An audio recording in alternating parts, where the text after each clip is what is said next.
Good morning. I am Sudarshan Sukhani and today is 18th April 2022 Monday. The Indian markets are opening after a 4-day extended weekend. Two of these days were weekdays which were actually turned into holidays. So the trend today is going to be almost new for the short-term trader.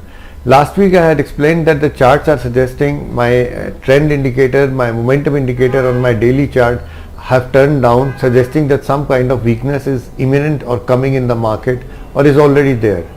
That seems to be the case today. As I speak to you, the SGX is down, I think it's down about 200 points from where it closed on Wednesday when we were trading. Then the Japanese market, the Nikkei is down.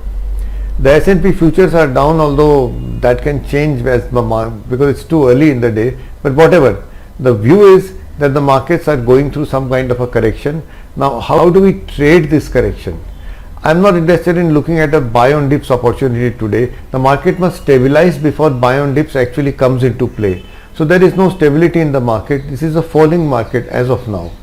So I'm looking to take short positions either by buying credit spreads or rather by selling credit spreads.